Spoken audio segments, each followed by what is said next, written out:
હું ફારૂક ત્રિવેદી દરેક વિદ્યાર્થી ભાઈ બહેનનું વિડિયો લેક્ચરમાં સ્વાગત કરું છું. વાલીઓને પ્રણામ અને નમસ્કાર. ધોરણ 11 કોમર્સ વિષય વાણિજ્ય વ્યવસ્થા અને સંચાલન. આપણે વાત કરી રહ્યા હતા પાંચમા પાઠ. હવે પાંચમા પાઠમાં છે કે ત્રણ આપણે છે બાબતોનો અભ્યાસ કરવાનો હતો, જેમાં વૈયક્તિક માલિકી, HUF હિન્દુ અનડિવાઇડેડ ફેમિલી અને ત્રીજું હતું ભાગીદારી પેઢી.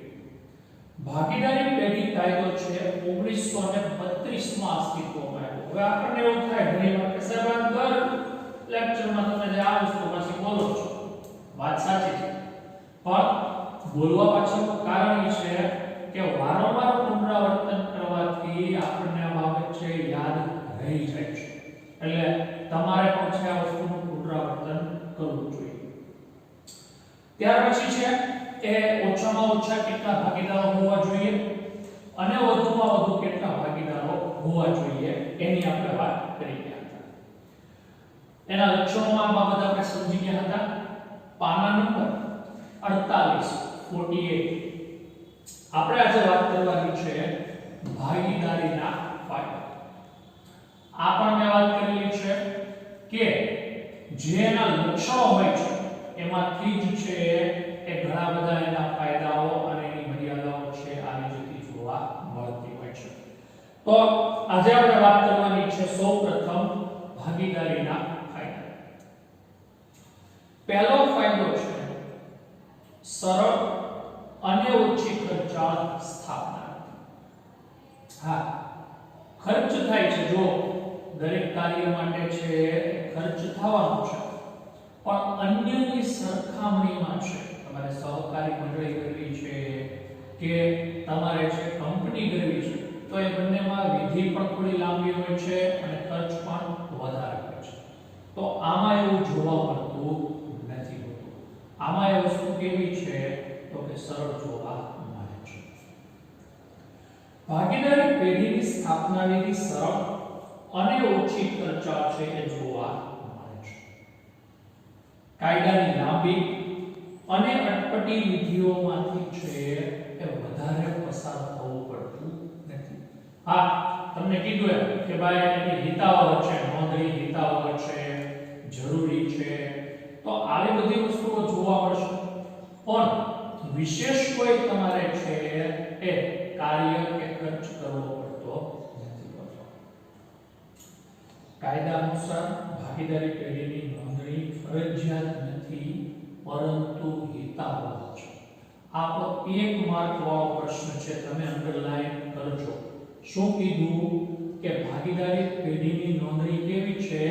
ફરજિયાત નથી, પરંતુ કેવી છે? હિતાવહ છે જોવા મળે છે. હિતાવહ એટલે સારી. કદાચ કોઈ પ્રશ્ન ભવિષ્યમાં ઊભા થયા તો લખેલી વસ્તુઓને આધારે આપણે એનું શું કરી શકીએ છીએ? નિરાકરણ લાવી શકીએ છીએ.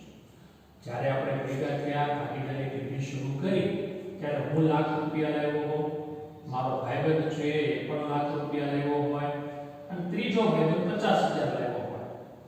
હવે 5, 10, 15 વર્ષ અમે કામ કર્યું પછી છે જ્યારે છૂટા પડવાનું થયું ત્યારે કોઈને યાદ ન હોય કે કોણ કેટલા રૂપિયા લાવ્યો, અથવા તો એ વ્યક્તિને યાદ હોય પણ બાકીના બે જણાને યાદ ન હોય. તો આવા સંજોગોમાં જો લખેલું હોય ને કે કોણ કેટલા રૂપિયા લાવ્યો છે, તો આ વસ્તુ સરળતાથી યાદ રહી શકે છે અને એનો ઉકેલ લાવી શકાય છે. બીજું છે કાર્યક્ષમ સંચાલન. વૈયક્તિક માલિકી કરતા ભાગીદારી પેઢીમાં એક કરતા વધુ વ્યક્તિઓ હોવાથી તેમના જ્ઞાનનો, બુદ્ધિનો, આવડતનો અને અનુભવનો લાભ કોને મળે છે? પેઢીને મળે છે. તમે જુઓ તો આપણા 7 વિષય છે 11માં, 12માં કોમર્સની વાત કરીએ તો 7 વિષયના શિક્ષકો કેવા છે? અલગ અલગ છે. શું કામ ભાઈ? તો કે દરેકની જે આવડત છે, દરેકનું જે જ્ઞાન છે એ મુજબ છે આપણે શું કરીએ છીએ તો કે એને આ વસ્તુની વહેંચણી કરીએ છીએ. જ્યારે નાના હતા, પ્રાથમિકમાં હતા, ત્યારે એક જ શિક્ષક બધા વિષયો ભણાવી દેતા.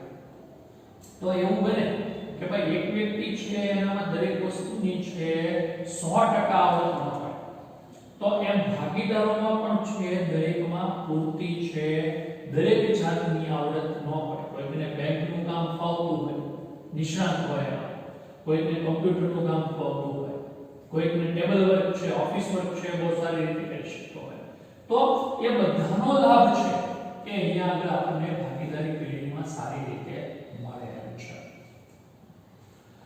ધંધાનું સંચાલન ભાગીદારોના હાથમાં જ હોવાથી સંચાલનમાં વ્યક્તિગત રસ અને કાળજી લે છે.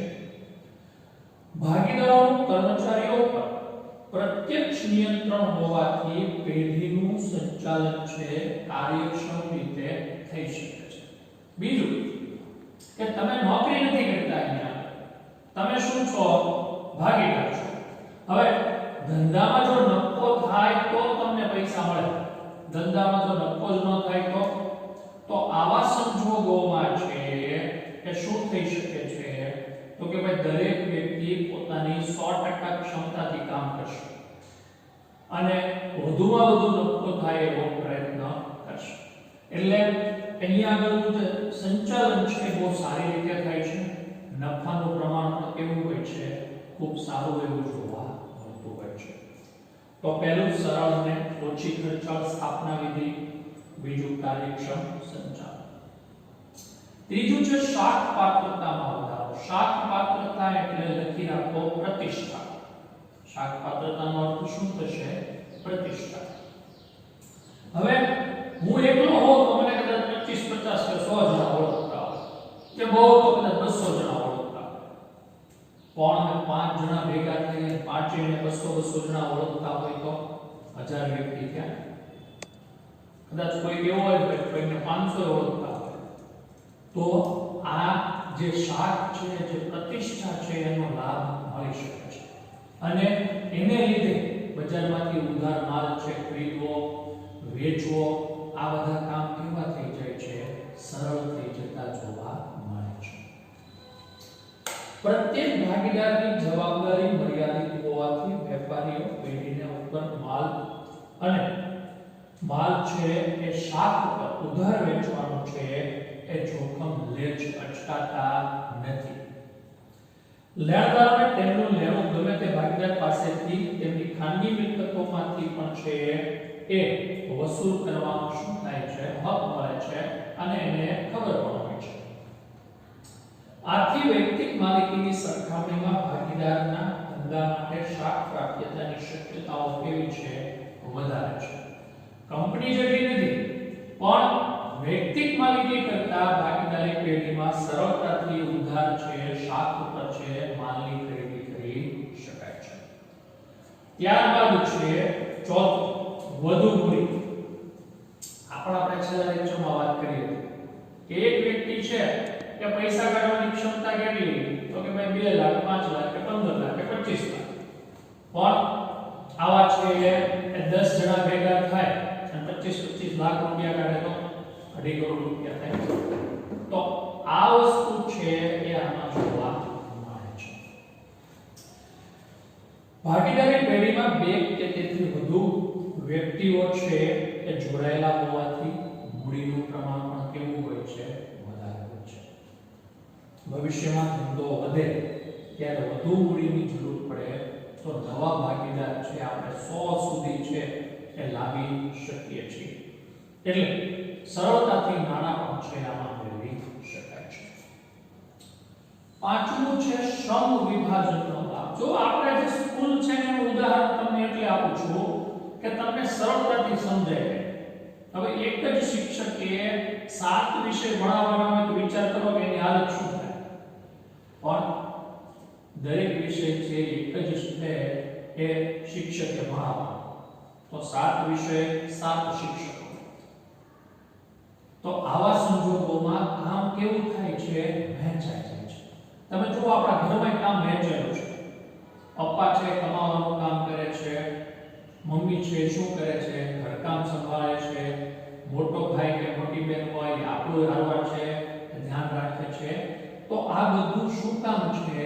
તો કે ભાઈ કોઈ એક વ્યક્તિને જે વધારે ભાર ન લાગે એટલા માટે બધા હોય છે. એક વ્યક્તિ બેંકનું કામ સંભાળી લે, એક ઓફિસ સંભાળી લે, એક છે એ ઉઘરાણીનું કામ સંભાળી લે, એક ખરીદ વેચાણનું કામ સંભાળી લે, તો કામ છે વહેંચાઈ જાય છે અને આને કહેવાય છે શ્રમ વિભાજન. પેઢીના જુદા જુદા ભાગીદારો છે એની કુશળતા છે એનો લાભ લેવા અને શક્તિનો લાભ લેવા માટે દરેકને એની શક્તિ અને આવડત પ્રમાણે કામ વહેંચી દેવામાં આવે છે અને એટલા માટે શ્રમ વિભાજનનો લાભ છે એ આમાં આપણે લઈ શકીએ છીએ. છઠ્ઠું છે યોગ્ય નિર્ણય. ભાગીદારી પેઢીમાં કોઈ પણ બાબત અંગે નિર્ણય લેતા પહેલા તેની ઉપર ચર્ચા વિચારણા થાય છે, દરેક ભાગીદારનું મંતવ્ય લેવાય છે અને પછી જ છે ધંધાના હિતમાં સર્વસંમતિથી નિર્ણય લેવાય છે. નિર્ણય પ્રક્રિયા બધા જ ભાગીદારોમાં જ્ઞાનનો અનુભવનો લાભ મળતો હોવાથી ભૂલો ભરેલા નિર્ણયોની છે શક્યતાઓ કેવી છે ઓછી છે. આપણે એવું નથી કહેતા કે છે જ નહીં, પણ પ્રમાણ કેવું થાય છે ઘટી જતું જોવા મળે છે. ત્યાર પછી છે એનો ફાયદો છે લાભ છે પરિવર્તનશીલતા. અને આ માત્ર ધંધાનું નહીં પણ જીવનનું પણ સત્ય છે. સમય અને સંજોગ મુજબ છે આમાં શું થાય છે ફેરફારો આવે છે અને ફેરફારો છે સ્વીકારવા છે એ આપણી છે એ મુખ્ય જવાબદારી છે. જો જેટલા ઝડપથી છે એ ફેરફારો સ્વીકારશો એટલું તમે ધંધામાં ટકી શકશો. મેં તમને એક સાદું ઉદાહરણ આપેલું કે જ્યારે ટાઈપરાઇટરમાંથી કોમ્પ્યુટર આવ્યા ને ત્યારે શું થયું કે ભાઈ જે લોકો એવું કીધું હતું કે કોમ્પ્યુટર ગમે એટલે આવે, આપણા ટાઈપરાઇટર છે એ ચાલવા માટે. પણ અમુક લોકો સમજી ગયા કે ભાઈ હવે આ નથી ચાલવાના. દિવસ આખો ઓફિસમાં કામ કરે, સાંભળો, રાત્રે કોમ્પ્યુટર શીખવા જાય 8 થી 10 માં, 9 થી 11 માં કે 10 થી 12 અને એને લોન ઉપર શું કર્યું કોમ્પ્યુટર લીધા. પણ શરૂઆતના 6 મહિના તકલીફ પડી, પણ જે લોકો શીખી ગયા એના પછી છે એ વસ્તુમાં મુશ્કેલી પડી નથી. તો આવા પરિવર્તનો આવે છે અને એ આપણે સ્વીકારવા પડે છે. ભાગીદારી એ ઐચ્છિક કરાર છે. ઐચ્છિક એટલે છે એ મરજિયાત છે. કોઈને આપણા હાથ પકડીને આમાં લેવા નથી કે તારે જોડાવવું જ પડશે. દરેકને વસ્તુ યોગ્ય લાગી એટલે આમાં શું થયો છે જોડાવ છે. આ કરારમાં જરૂર મુજબ ફેરફારો થઈ શકે છે. એવું નથી કે ભાઈ એકવાર કરાર થઈ ગયો એટલે પછી એ જ ફિક્સ.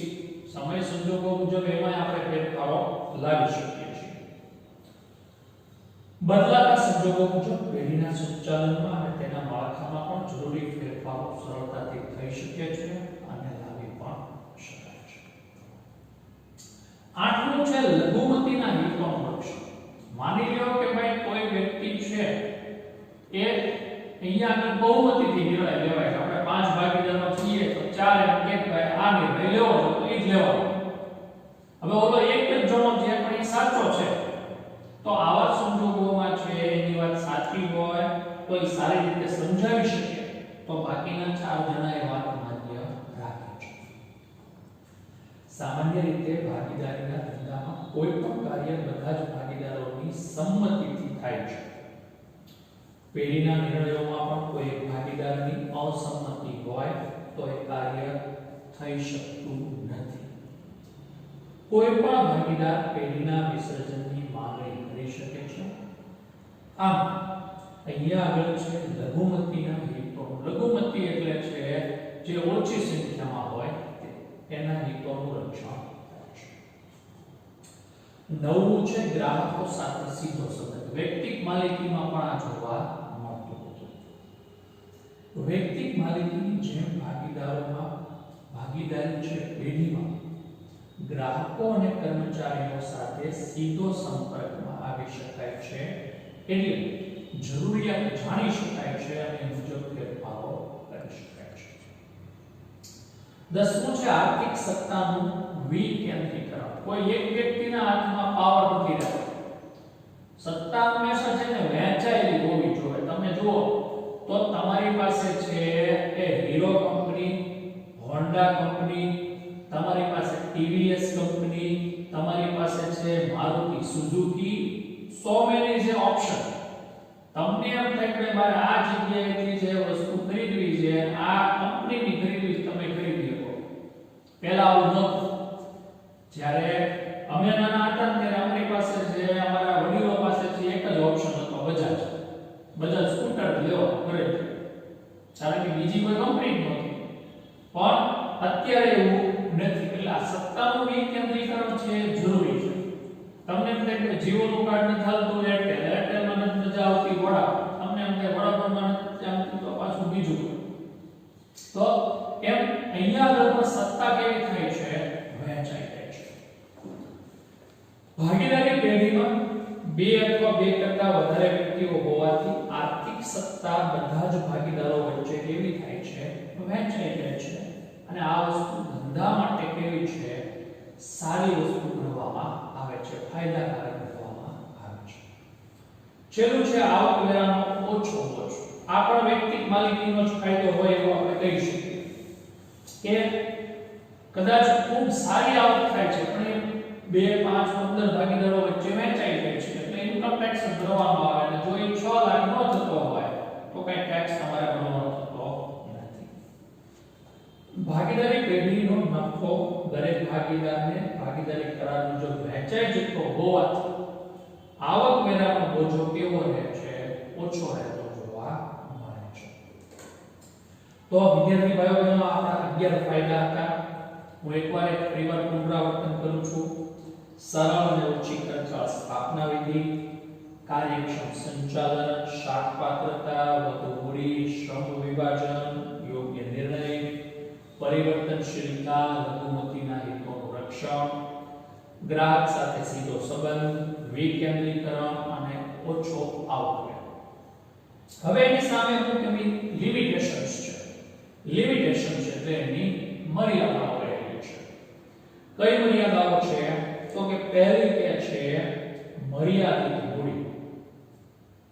હવે જ્યારે આપણે બધા ભેગા થઈને કામ કરીએ ને ત્યારે મને આની એવી ચિંતા થાય કે હું તો કામ કરી લઈશ, ચાલો વધારે કામ કરવાનું થશે, પણ મારો ભાઈબંધ ભોલું છે એ કામ નહીં કરે તો, મારો ભાઈબંધ રઘુ કામ નહીં કરે તો, બીજું કદાચ એ લોકો કઈ ભૂલ કર્યા ને બધાના પૈસા મારે ભરવાના આવે તો. એટલે આવા સંજોગોમાં પૈસા હોય છતાં બધા મૂડી કેવી લાવશે? ઓછી લાવતી જોવા મળે છે. અને ઓછી લાવવાથી છે મૂડીનું પ્રમાણ ઓછું રહે છે. અને મૂડીનું ઓછું પ્રમાણ હોય એટલે આપણે જે કામ માટે ભાગીદારી શરૂ કરી છે એ કામ થઈ શકતા નથી હોતા. તો પહેલું છે મર્યાદિત મૂડી. બીજું કે છે અમર્યાદિત જવાબદારી. હવે તમારા ધંધામાં નુકસાન ગયું, તમારા ભાઈબંધને લીધે નુકસાન ગયું, તો એ ભોગવવાનું કોણે? તમારું ઘર વેચીને તમારે એ જવાબદારી પૂરી કરવી પડે. એટલે આવા સંજોગોમાં છે એ લોકો ભાગીદારી પેઢીમાં જોડાતા ડરતા હોય છે. ત્રીજું છે વિસંવાદની શક્યતા. દરેક વખતે દરેક વ્યક્તિ સહમત ન પણ થાય અને સહમત ન થાય એટલે પછી આપણે છે એની સાથે છે એ ચર્ચાઓ, એની સાથે છે બીજા પ્રશ્નો ઉભા થતા હોય છે. ચોથું છે રહસ્યની જાળવણીની મુશ્કેલી. ઓલા રાજા સુપડકર્ણ એના જેવી વાર્તા હતી ને એના જેવું થાય. ઘણાના પેટમાં વાત જ ન હોય એટલે એ શું કરે કે કોઈને તો કહી જ દે કે અમારા ધંધામાં તો આમ હાલે છે, અમારા ધંધામાં તો આટલો નફો થાય છે. અને આવા સંજોગોમાં પછી શું થાય ખબર છે કે પરિસ્થિતિ એવી આવે કે આપણા ધંધાના રહસ્યો છે દરેકને કેવા હોય ખબર હોય. ત્યાર પછી છે હિસ્સાની ફેરબદલીમાં મુશ્કેલી. દાખલા તરીકે મારે હવે ધંધો છોડવો છે તો મારે બીજાની મંજૂરી લેવાની કે ભાઈ હું મારા ભાઈને ભાઈબંધના ધંધામાં લાવું, એ બધા સહમત થાય તો હું લાવી શકું, નહીતર લાવી ન શકું. તો આવી બધી વસ્તુઓ છે, સંજોગો છે, એને કારણે છે એ મુશ્કેલી અમારે જોવા મળતી હોય છે. નિર્ણયો લેવામાં વિલંબ થાય છે. બધાને પૂછવું પડે છે, બધાને પૂછ્યા પછી એની સહમતિ લેવી પડે છે, એટલે છે કે નિર્ણયો મુશ્કેલી છે ભરેલા લેવા પડે છે, લાંબા સમયે લઈ શકાય છે, અને જો યોગ્ય સમયે ન લીધા હોય તો એના જે ફાયદા મળવા જોઈએ એ આપણને મળી શકતા નથી હોતા. છેલ્લું છે ટૂંકું આયુષ્ય. કોઈ પણ ભાગીદાર છે એની નાદારી, માનસિક અસ્થિરતા કે મૃત્યુને કારણે કાયદેસર રીતે ભાગીદારીનો શું થઈ જાય છે, અંત આવી જતો જોવા મળે છે. એટલે ઘણીવાર તો 5, 10, 15 વર્ષનું ટૂંકું આયુષ્ય પણ આમાં હોય છે. તો આ એની મર્યાદાઓ હતી. ફરીવાર એકવાર હું બધી જણાવી દઉં છું. મર્યાદિત કે ઓછી મૂડી, અમર્યાદિત જવાબદારી, ખૂબ વધારે જવાબદારીઓ, વિસંવાદ એટલે એકબીજા સાથે છે શું થાય તો કે ચર્ચાઓ થાય, એકબીજાઓ છે એની વચ્ચે મતભેદ થાય એવી શક્યતાઓ છે, રહસ્યો જાળવી શકાતા નથી, હિસ્સો છે તમારો હક છે એની ફેરબદલી મુશ્કેલ છે. એવું નથી કહેતા કે થઈ જ ન શકે, પણ એ છે પ્રમાણમાં મુશ્કેલી છે. એમાં જો તમે લેખિત બનાવ્યું હોય તો લેખિતમાંથી તમારું નામ કાઢવું પડે, બીજાનું નામ ઉમેરવું પડે, એની માટે બીજા બધા ભાગીદારોની પાછી સહી જોવે. નિર્ણયો લેવામાં વિલંબ અને છે ટૂંકું આયુષ્ય છે એ ભાગીદારી પેઢીનું જોવા મળે છે. તો આ એના ફાયદાઓ અને એની મર્યાદાઓ.